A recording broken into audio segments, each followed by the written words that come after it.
Bengaluru metro ಸ್ಫೋಟಿಸುವುದಾಗಿ ಬಿಎಂಆರ್ಸಿಎಲ್ಗೆ email ಬಂದಿದೆ. ಇದನ್ನ ಗಂಭೀರವಾಗಿ ಪರಿಗಣಿಸಿದ ಪೊಲೀಸರು ತನಿಖೆ ನಡೆಸಿದಾಗ ನಗ್ಬೇಕಾ, ಹೀಗೂ ಜನ ಇರ್ತಾರ ಅನ್ಸ್ಬಿಟ್ಟಿದೆ. ಕಾರಣ ಇಲ್ಲಿ ನನ್ನ ಮಾಜಿ ವೈಫ್ಗೆ ಟಾರ್ಚರ್ ಕೊಡ್ತೀಯಾ ಅನ್ನೋ ಮ್ಯಾಟ್ರು ಬಂದಿದೆ.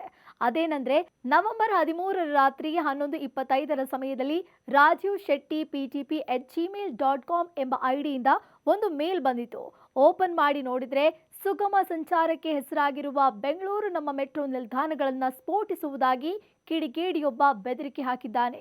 ನಿಮ್ಮಲ್ಲಿ ಕೆಲಸ ಮಾಡೋ ಮೆಟ್ರೋ ಸಿಬ್ಬಂದಿ ನನ್ನ ವಿಚ್ಛೇದಿತ ಪತ್ನಿಗೆ ಟಾರ್ಚರ್ ನೀಡುತ್ತಿದ್ದಾರೆ, ಕಿರುಕುಳ ಕೊಟ್ರೆ ಮೆಟ್ರೋ ನಿಲ್ದಾಣಗಳನ್ನು ಸ್ಫೋಟಿಸ್ತೀನಿ ಅಂತ ಮೇಲ್ ಮಾಡಿ ಬೆದರಿಸಿದ್ದಾನೆ. ಬೆದರಿಕೆ ಇಮೇಲ್ ಬರ್ತಾ ಇದ್ದಂತೆ ಅಲರ್ಟ್ ಆದ ಪೊಲೀಸರು ತನಿಖೆಗೆ ಇಳಿದಾಗ ಸಿಕ್ಕಿಬಿದ್ದಾತ ಮಾನಸಿಕ ಸ್ಥಿಮಿತ ಕಳ್ಕೊಂಡ ವ್ಯಕ್ತಿ ಅನ್ನೋದು ಗೊತ್ತಾಗುತ್ತೆ. ಕಾಡುಗೋಡಿ ನಿವಾಸಿ BS ರಾಜು ಎಂಬಾತನನ್ನ ಪೊಲೀಸರು ಬಂಧಿಸಿದ್ದಾರೆ.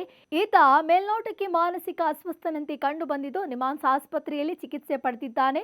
ಆತ ತನ್ನ ಪತ್ನಿಗೆ ಡಿವೋರ್ಸ್ ಕೊಟ್ಟು ಪ್ರತ್ಯೇಕವಾಗಿ ವಾಸಿಸಿದ್ದಾನೆ ಎನ್ನಲಾಗ್ತಿದೆ. ನೋಡಿ ಎಂತೆಂಥವರೆಲ್ಲ ಇರ್ತಾರೆ ಅಂತ.